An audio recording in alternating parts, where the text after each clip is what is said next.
بسم اللہ الرحمن الرحیم بسم اللہ الرحمن الرحیم الطواف یعتبر فی الطواف مضافا الی النیہ الطہارۃ من الحدث بقسمہ ومن الخبث والختان للذکور وستر العورہ۔ بات شروع کی ہوئی تھی افعال حج اور افعال عمرہ کی تفصیل کی، تو سب سے پہلے بات ہوئی تھی احرام کی، اس کی بات بحمد اللہ مکمل ہوئی۔ احرام باندھنے کے بعد جو پہلا عمل ہے جو انسان مکہ جا کر کرتا ہے وہ ہوتا ہے طواف۔ اس طواف میں کیا شرائط ہیں، طواف کب صحیح ہوگا اور ہر شرط کی شرطیت پر کیا دلیل ہے، یہ موضوع ہے۔ فرماتے ہیں طواف میں نیت شرط ہے، بالکل ٹھیک۔ طواف میں طہارت من الحدث، حدث اصغر ہو حدث اکبر ہو وہ شرط ہے۔ طواف میں طہارت من الخبث، یعنی لباس نجس نہیں ہونا چاہیے، وہ جو احرام کی چادریں ہیں بدن نجس نہیں ہونا چاہیے۔ اسی طرح طواف میں شرط ہے اگر مذکر ہے تو وہ ختنہ شدہ ہو۔ اسی طرح طواف میں یہ شرط ہے کہ ستر العورہ، ننگا انسان نہ ہو، ٹھیک ہے جی، شرم گاہیں چھپی ہوئی ہوں۔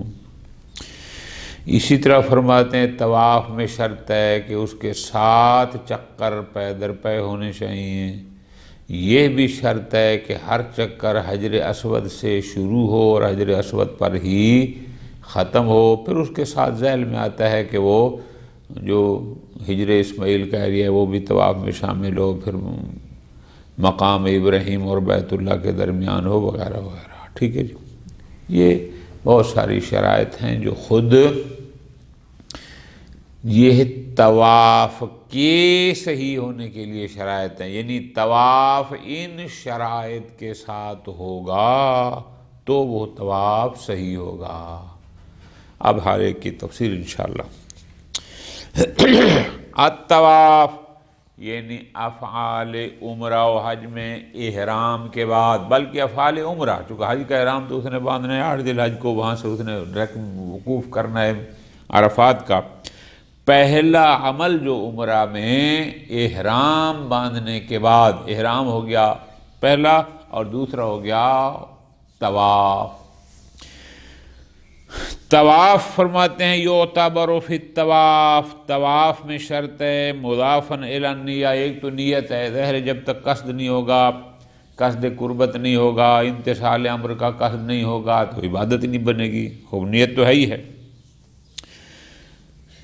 الطہارۃ من الحدث، نیت کے ساتھ جو اگلی شرط ہے وہ ہے کہ انسان طواف کرتے وقت حدث یعنی بقسمہ ہے، چاہے حدث اصغر ہو چاہے حدث اکبر ہو، یعنی اگر غسل واجب تھا تو غسل کیا ہوا ہو اور اگر وضو کی ضرورت تو وضو کیا ہوا ہو، یہ شرط ہے۔ وَمِنَ الْخَبَثِ، خبث یعنی اس کی اگر احرام کی چادریں نجس ہیں تو وہ پاک کرے، اگر بدن نجس ہے تو اس کو پاک کرے، یہ بھی شرط ہے۔ والختان للذکور، اگر وہ مذکر ہے مؤنث نہیں ہے، یعنی مرد ہے، اب وہ چاہے بالغ ہے یا نابالغ ہے، ممیز ہے، تو وہ ختنہ شدہ ہونا چاہیے۔ وستر العورہ، شرمگاہوں کو چھپایا ہونا چاہیے۔ وَيَلْزَمُ مُضَافًا إِلَى ذَلِكَ، اور اس کے ساتھ ساتھ کچھ اور شرائط بھی ہیں، وہ کیا ہیں؟ مثلا کون الاشواط 7 متوالیہ، کہ وہ چکر 7 ہونے چاہیے، پے در پے ہونے چاہیے۔ یبتدأ کل واحد منہا، ہر ایک کا آغاز کرے بالحجر الاسود، وہاں سے شروع کیا جائے گا اگر مجہول پڑھیں گے، وینتہا بہ، اور وہیں پر اختتام کیا جائے گا، یا اگر ناسک کو بنائیں گے یا ابتداء اگر فاعل اس کو بنائیں۔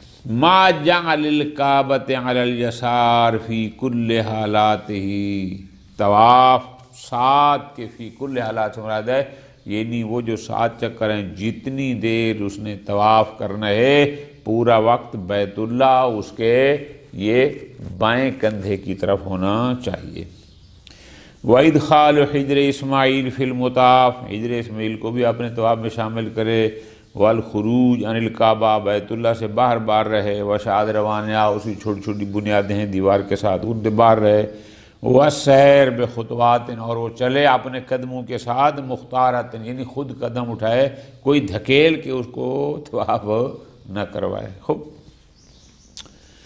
وَاعْتَبَرَ المشہور، مشہور ایک اور شرط بھی کہتے ہیں کہ یہ یکون الطواف بین الکعبۃ و مقام ابراہیم، کہ طواف بیت اللہ اور مقام ابراہیم کے درمیان ہونا چاہیے، وَبِمِقْدَارِ ذَلِكَ مِنَ الْجَوَانِ، اور جو دوسری طرف ہیں جوانب اخرى وہاں پر بھی اتنا ہی فاصلہ ہو جتنا مقام ابراہیم اور بیت اللہ کے درمیان جتنے فٹ کا فاصلہ ہے، باقی بھی اتنے فٹ کے اندر اندر رہے۔ خوب، یہ تو ہو گیا احکام۔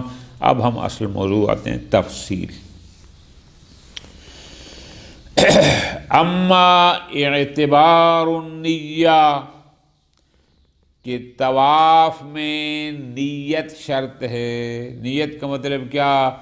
بیمان قصد طواف، یعنی وہ خام خواہ چکر نہ لگائے، ورنہ تو وہاں صفائی والے بھی ہوتے ہیں وہ بھی چکر لگا ہوتے ہیں۔ طواف کا قصد ہو، اور وہ بھی ان امتثال امر اللہ سبحانہ، امتثال امر الہی کے ساتھ، یعنی قصد قربت ہونا چاہیے۔ کیوں؟ لأن ذالک لازم العبادیہ، عبادت ہوتی ہی وہی ہے جو امتثال امر الہی کے لیے کی جائے، عبادت ہوتی ہی وہی ہے جو قربتاً اللہ ہو، جو قربتاً اللہ نہیں وہ عبادت ہی نہیں۔ ٹھیک، فرماتے ہیں اما کیف نثبت عبادیتہ، لطف لینا ہے۔ ٹھیک ہو گیا جی، عبادت تو وہ ہوتی ہے کہ جس میں قصد قربت شرط ہوتا ہے، مان لیا، لیکن اگلی بات یہ ہے کہ ہم یہ کیسے ثابت کریں کہ یہ طواف عبادت ہے، یعنی طواف کا عبادت ہونا یہ کیسے ثابت ہوگا؟ جواب فرماتے ہیں ذالک اما بارتکاز المتشرع المتوارث یدا بید عن المعصوم علیہ السلام، اس کی عبادیت یوں ثابت کر سکتے ہیں کہ جو بھی شریعت محمدیہ کو ماننے والے لوگ ہیں سب کے ذہن میں یہ بات مرتکز ہے، یعنی بدیہیات میں سے ہے کہ یہ عبادت ہے۔ تو کہاں سے آئی ہر ذہن میں؟ ہر مسلمان جو آئی صدی کے ہیں، جو اسے پچھلی صدی کے تھے، اسے پچھلی صدی کے فرماتے ہیں المتوارث یدن بیدن، یعنی نسل در نسل معصومین سے ان کو یہی ورثے میں ملا۔ کیا ملا؟ کہ وہ سارے لوگ اس عبادت طواف کو عبادات میں شمار کرتے ہیں۔ ٹھیک ہو گیا جی، خوب، ایک تو ہو گیا یہ۔ دوسرا فرماتے ہیں، دوسری دلیل یہ ہے لأن الحج لیس الا عبارۃ عن مجموع الاجزاء، حج کیا ہے؟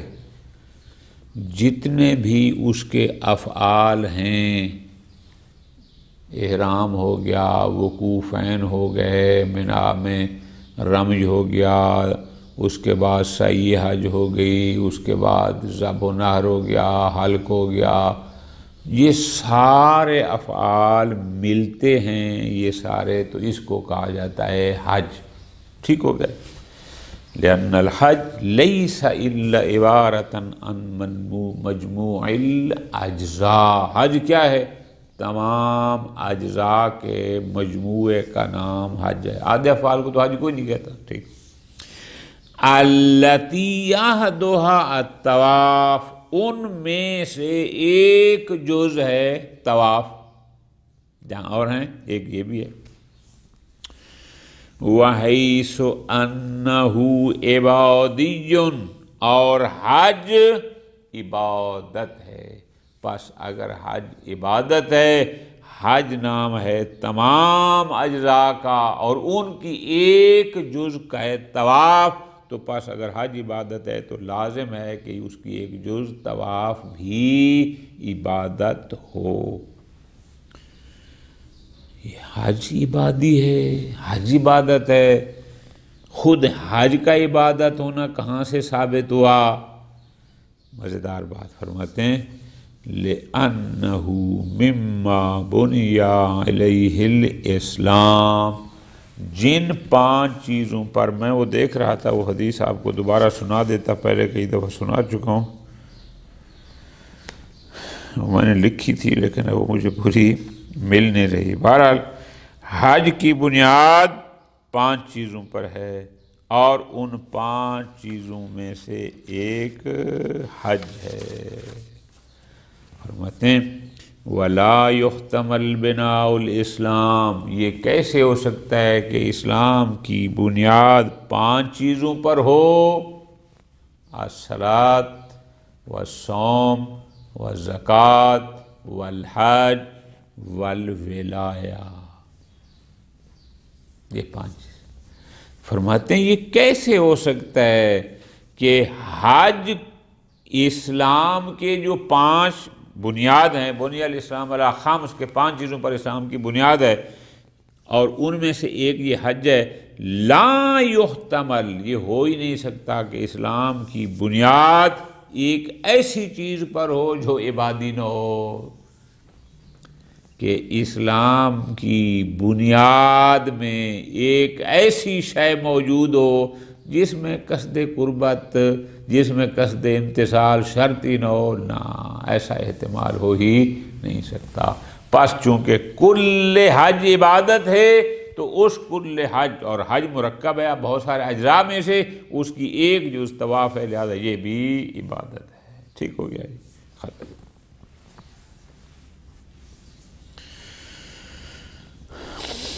آپ کو یاد ہوگا گزشتہ درس میں کہا تھا کہ احرام عبادت ہے، تو انہوں نے کہا تھا عبادت کیا ہے؟ طواف میں ثابت کریں گے، یہ ہے، چونکہ احرام بھی جز ہے، تو پس اگر کل حج عمرہ عبادت ہے تو احرام بھی تو اس کی جز ہے، سب سے پہلا فعل تو وہی ہوتا ہے، لہذا یہ کیسے ہو سکتا ہے کہ کل عبادت ہو اور اس کی ایک جز نہ ہو؟ فرماتے ہیں نا، وہ بھی اسی بنیاد پر تھا۔ ٹھیک ہو گیا، ختم۔ اما اشتراطہ بالطہارۃ من الحدث بکلا قسم ہے، آپ نے کہا ہے کہ طواف میں طہارت بکلا قسم ہے، یعنی طہارت من الحدث الاصغر والحدث الاکبر۔ حدث کی 2 قسمیں ہوتے ہیں، حدث اصغر یعنی وہ حدث جو وضو کو واجب کرنے کا سبب بنتا ہے، حدث اکبر یعنی وہ سبب جو غسل کو واجب کرنے کا سبب بنتا ہے۔ تو فرماتے ہیں یہ جو طواف میں شرط قرار دی گئی ہے کہ طواف میں طہارت شرط ہے من الحدث، حدث کی 2 قسمیں، حدث اصغر سے بھی اور حدث اکبر سے بھی۔ فلا خلاف فی، علی ظاہر اس میں کوئی اختلاف نہیں ہے، متفق علیہ ہے۔ وَيَدُلُّ عَلَيْهِ صحیح، اور اس پر ایک روایت ہے صحیح علی بن جعفر عن اخیہ عن ابی الحسن، امام موسیٰ کاظم علیہ السلام سے، وہ یہ ہے کہ علی بن جعفر فرماتے ہیں میں نے اپنے بھائی امام موسیٰ کاظم علیہ السلام سے سوال کیا، سألتہ عن رجل طاف بالبیت، ایک شخص کے بارے میں سوال کیا جس نے بیت اللہ کا طواف کیا، وَهُوَ جُنُبٌ، حالانکہ وہ شخص مجنب تھا، یعنی حالت جنابت میں تھا، فَذَكَرَ، اس کو یاد آ گیا کہ میں تو حالت جنابت میں ہوں، وَهُوَ فِي الطَّوَافِ، در حالانکہ وہ بھی طواف میں مشغول تھا، قال، معصوم نے فرمایا، يَقْطَعُ الطَّوَافَ، فوراً طواف کو وہیں ختم کر دے، وَلَا يَعْتَدُّ بِشَيْءٍ مِّمَّا طَاف، جتنے چکر لگا چکا ہے وہ بھی اب قابل اعتنا نہیں ہے، وہ بھی قابل قبول نہیں ہیں۔ وَسَأَلْتُهُ عَنْ رَجُلٍ طَافَ، اسی طرح میں نے سوال کیا اپنے بھائی امام موسیٰ کاظم علیہ السلام سے کہ ایک شخص طواف کر رہا ہے، ثم ذکرہ انہ علی غیر وضو، اس کو یاد ہے ہو میں نے تو وضو ہی نہیں کیا تھا، امام نے فرمایا یقطع طوافہ، وہ اپنے طواف کو ختم کر دے، ولا یعتد بہ، اور اس کی جو کر چکا ہے اس کی بھی کوئی پرواہ نہ کرے۔ یہ دلیل ہے اس بات کی کہ طواف میں طہارت من الحدث الاصغر والاکبر شرط ہے، ایک عدم الخلاف اور دوسری روایت صحیح ہے۔ ٹھیک ہو گیا۔ وَأَمَّا اعتبار الطہارت من الخبث، دوسرا ہم نے کہا تھا کہ طواف میں طہارت من الخبث شرط خبث، یعنی اس کی جو احرام کی چادریں ہیں وہ نجس نہ ہوں، یا اس کا بدن ہے تو وہ نجس نہ ہو، ان کو کہتے ہیں خبث۔ یہ خبث سے طہارت شرط ہے۔ طہارت من الخبث پر کیا دلیل ہے؟ پوری توجہ، دو دلیلیں دی گئی ہیں، پھر اس پر بحث کرتے ہیں کہ آیا یہ دلیلیں کفایت کرتی ہیں وجوب طہارت من الخبث کو ثابت کرنے کے لیے یا نہیں۔ قد یستدل لہ، عبارت پہ غور کیا کرے تو آپ خود سمجھ آئے گی، جہاں پر کوئی روایت کفایت کرتی ہے وہاں دیکھو نا پیچھے کیا کہا، وَيَدُلُّ عَلَيْهِ، اس کا مطلب ہے اس حدیث کی دلالت تام ہے اپنے اس وجوب پر۔ یہاں پر یہ نہیں کہتے یدل، وہاں کہتے ہیں یستدل لہ، بسا اوقات استدلال کیا جاتا ہے، یعنی میں نہیں کہہ رہا، کچھ اور لوگوں نے استدلال کیا ہے طہارت من الخبث کو ثابت کرنے کے لیے کہ یہ شرط ہے طواف میں، اس حدیث یونس بن یعقوب سے کہ یونس بن یعقوب نے روایت کیا امام جعفر صادق علیہ السلام سے، کہتا ہے کہ رأیت فی ثوبی شیئا من دم وانا عطوف، کہ میں نے اپنے کپڑوں پر خون دیکھا حالانکہ میں طواف کر رہا تھا۔ قال، امام نے فرمایا فاعرف الموضع، اور جس جگہ پر خون ہے اس کو جان لے، نشانی لگا لے یا یاد کر لے، ثم مخرج، اور پھر نکل جا وہاں سے، فاغسل ہو، اس جگہ کو جا کے دھو، ثم عید، پھر واپس آ، فبن علی طواف کا، اور جتنا طواف چکر لگا چکا تھا وہ ٹھیک ہے، وہاں سے آگے اسی پر بنا رکھ، مراد کیا اسے آگے کر۔ ایک یہ حدیث بطور دلیل یستدل لہ، میں نہیں کہہ رہا، بسا اوقات لوگ اس سے استدلال کرتے ہیں، کیا جاتا ہے۔ وَبِالنَّبِيِّ الْمَشْهُورِ، اور دوسرا اس حدیث نبی سے استدلال کرتے ہیں کہ پیغمبر نے فرمایا الطواف بالبیت صلاۃ، کہ بیت اللہ کا طواف بھی نماز ہے، اور ظاہر نماز میں طہارت من الخبث شرط ہے، لہذا طواف میں بھی شرط ہے۔ وہ یہ کہتے ہیں، آیت اللہ عرفانی فرماتے ہیں الا ان کلا الحدیثین ضعیف السند، یہ دونوں روایتیں بلحاظ سند ضعیف ہیں۔ اچھا کیوں جی؟ اما الاول بالحکم بن مسکین، چونکہ اس روایت کو شیخ صدوق نے بھی نقل کیا تو ان کے سلسلہ سند میں حکم بن مسکین کا نام آتا ہے، اور اس کو شیخ طوسی نے بھی نقل کیا اور اس کے سلسلہ سند میں حسن بن احمد کا نام آتا ہے، اور ان دونوں کی وجہ سے یہ روایت ضعیف السند ہے۔ ٹھیک ہے، جو دوسری روایت کا طواف بالبیت صلاۃ، اما ثانی فلعدم ورودہ من طرقنا، وہ ہمارے یعنی شیعہ راویوں کی طرف سے وہ نقل نہیں ہوئی، عامہ کی طرف سے نقل ہوئی ہے۔ اچھا، وَلِعَجْلِ ذَلِكَ، پاس چونکہ یہ دو روایتیں ہیں جن کے ذریعے استدلال کیا جاتا ہے کہ طہارت من الخبث بھی شرط ہے، اور یہ دو روایتیں بلحاظ سند ہو گئی ضعیف، وَلِعَجْلِ ذَلِكَ مَالَ صاحب المدارک، صاحب مدارک الاحکام کا میلان کراہت کی طرف ہے، کہ یعنی باطل نہیں ہے لیکن مکروہ ہے کہ اگر خبث ہوگا تو، مثلا فَإِنَّهُ بَعْدَ عَدَمِ الدَّلِيلِ عَلَى شَرْطِيَّةِ الطَّہارَہ، فرماتے ہیں اس لیے کہ جب طہارت من الخبث کے شرط ہونے پر ہمارے پاس کوئی دلیل نہیں ہوگی، دو روایتیں تھیں وہ ہوگی سندن ضعیف، تو پس جب دلیل نہیں ہوگی یتمسکو بالبراۃ لنفیہا، تو پس طہارت من الخبث کی نفی کے لیے ہم اصالت البراۃ کے ساتھ تمسک کر سکتے ہیں، تمسک کیا جائے گا یتمسکو بالبراۃ۔ کیوں؟ آیا طہارت من الخبث شرط ہے یا نہیں ہے؟ دلیل شرطیت پر نہیں ہے، جب نہیں ہے تو ہم کہیں گے اصالت البراۃ انشاءاللہ نہیں ہے۔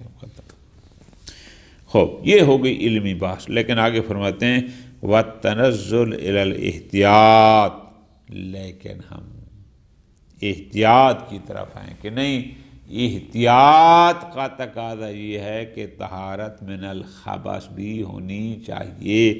کیوں؟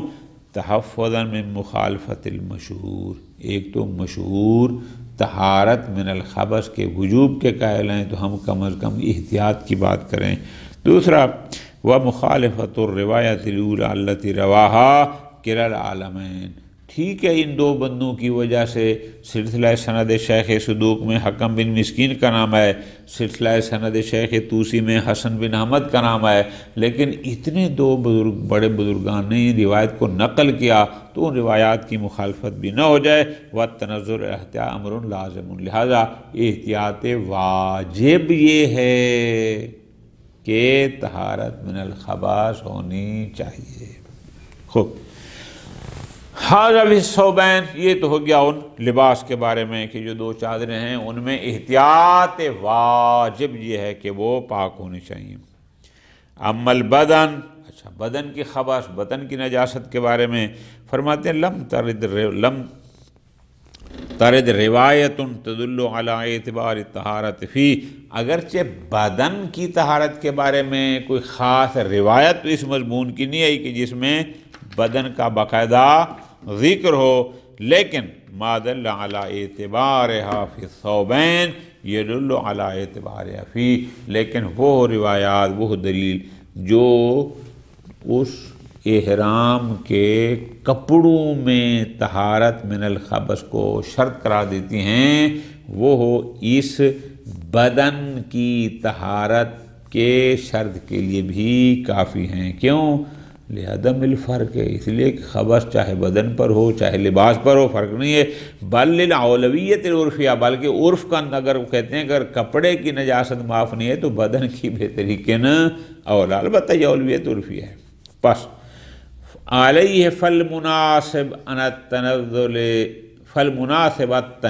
الی الاحتیاط فی البدن ایضا، تو فرماتے ہیں پس مناسب یہ ہے کہ ہم جیسے ثوب میں طہارت من الخبث میں احتیاط لازم کے قائل تھے، طہارت البدن من الخبث میں بھی احتیاط لازم کا نظریہ دیتے ہیں۔ ٹھیک ہو گیا۔ اما اعتبار الختان للذکور، ہم نے کہا کہ طواف اگر کرنے والا مذکر ہے تو اس کے لیے مختون ہونا، اس کا ختنہ شدہ ہونا ضروری ہے۔ دلیل فرماتے ہیں یہ ہے لصحیحۃ معاویہ بن عمار عن ابی عبداللہ علیہ السلام، امام جعفر صادق علیہ السلام ارشاد فرماتے ہیں الاغلف لا یطوف بالبیت، اغلف اس کو کہتے ہیں کہ جو ختنہ شدہ نہ ہو، جو ختنہ شدہ نہیں ہے وہ بیت اللہ کا طواف نہ کرے، لا باس ان تطوف المرأة، ہاں عورت کر سکتی ہے وغیرہ۔ فرماتے ہیں وَهِيَ كَمَا تَرَى، لفظوں پہ غور فرمایا، لا یطوف وہ طواف نہ کرے، ہِیَ كَمَا تَرَى تشمل غیر البالغ، فرمایا الاغلف، جب اغلف کی بات ہے بالغ نابالغ کی بات نہیں ہے، غیر مختون کی بات ہے کہ غیر مختون طواف نہ کرے، اس کا مطلب وہ چاہے غیر بالغ ہو، اگر اغلف ہے تو وہ بھی نہ کرے۔ لیکن فیما اذا کانا ممیزا، اگر غیر بالغ ہے لیکن ممیز ہے، کیوں؟ اگر بالغ ہونا ہے 15 سال میں لیکن 10-11 سال کا ہو تو وہ اس کا حکم بھی یہی ہے۔ کیوں؟ اس لیے کہ وہ خود چلتا ہے۔ فرماتے ہیں لا تشمل غیر الممیز، اگر اتنا چھوٹا ہے کہ وہ ممیز بھی نہیں ہے اس کو یہ حکم شامل نہیں ہے۔ وجہ حدیث مبارک کے الفاظ ہیں اذ الوارد فیہا، روایت میں آیا ہے کہ لا یطوفو، وہ طواف نہ کرے، یعنی اس کی بات ہے کہ جو خود طواف کر سکتا ہے اس کے بارے میں ہے کہ وہ طواف نہ کرے۔ جو غیر ممیز ہوتا ہے، جو بالکل چھوٹا ہے، 3 سال 4 سال کا 2 سال کا، لا یطوف، وہ طواف کرتا نہیں، بل یطاف بہ، بلکہ اس کو طواف کرایا جاتا ہے۔ طواف کرنا اور بات ہے، طواف کرایا جانا اور بات ہے۔ خوب، وما هو یتمسک بالبراءۃ عن الشرطیۃ فی حقہ، اور دوسرا فرماتے ہیں کہ جب اگر وہ نابالغ ہوگا اور وہ بھی غیر ممیز، ہمیں شک ہوگا اس کے بارے میں کہ پتہ نہیں اس میں یہ شرط ہے یا نہیں ہے، اصالۃ البراء۔ فرماتے ہیں تظہر الفائدہ، تو اس بحث کا فائدہ کہ آیا یہ ختان یعنی ختنہ شدہ ہونا یہ جو شرط ہے، آیا صبی ممیز کو شامل ہے یا نہیں ہے، اس کا فائدہ کہاں ظاہر ہوگا؟ فرماتے ہیں تظہر الثمرۃ تو لو طاف الصبی الممیز، کہ اگر ایک نابالغ بچہ جو ممیز ہے وہ طواف کرتا ہے، وہ غیر مختون، حالانکہ وہ مختون نہیں ہے، فَإِنَّهُ لَا يَحِقُّ لَهُ الزِّوَاجُ بَعْدَ الْبُلُوغِ، تو بالغ ہونے کے بعد پھر وہ بھی نکاح نہیں کر سکتا الا جب تک کہ طواف النساء کا تدارک نہ کیا جائے۔ خوب، اور آخری بات آج کے درس کی یہ ہے کہ ہم نے کہا تھا اما اعتبار و ستر العوراء، کہ طواف کے دوران شرمگاہوں کا چھپانا واجب ہے۔ دلیل فَهُوَ الْمَشْهُورُ، ایک تو شہرت فتوائیہ، وَقَدْ يُسْتَدَلُّ لَهُ، اور بعض حضرات استدلال کرتے ہیں کس سے؟ بِإِطْلَاقِ التَّنْزِيلِ فِي الْحَدِيثِ الْمَشْهُورِ، یعنی وہ جو حدیث نبی مشہور تھی، کون سی؟ کہ الطواف بالبیت صلاۃ، تو چونکہ نماز میں ستر العورہ شرط ہے تو یہ بھی نماز ہے تو شرط ہے۔ او بالروایات الواردۃ بلسان، یا وہ روایات کے جن میں یہ الفاظ ہے کہ لا یطوفن بالبیت عریان، کہ بیت اللہ کا طواف کوئی شخص عریانن یعنی بغیر لباس کے نہ کرے۔ فرماتے ہیں الاول کما تقدم فی، جہاں تک پہلی حدیث تھی کہ الطواف بالبیت، ہم نے کہا ہے وہ چونکہ عامہ کی طرف سے نقل ہوئی ہے، شیعہ راویوں کی طرف سے نقل نہیں ہوئی، اس میں یہ مشکل ہے۔ اور جو دوسری ہے کہ لا یطوفن بالبیت عریان، وثانی ضعیف السند فی جمیع طرق، جس نے بھی جس سلسلہ سند میں نقل کیا، کسی کا سلسلہ سند بھی صحیح نہیں ہے، سب ضعیف ہیں۔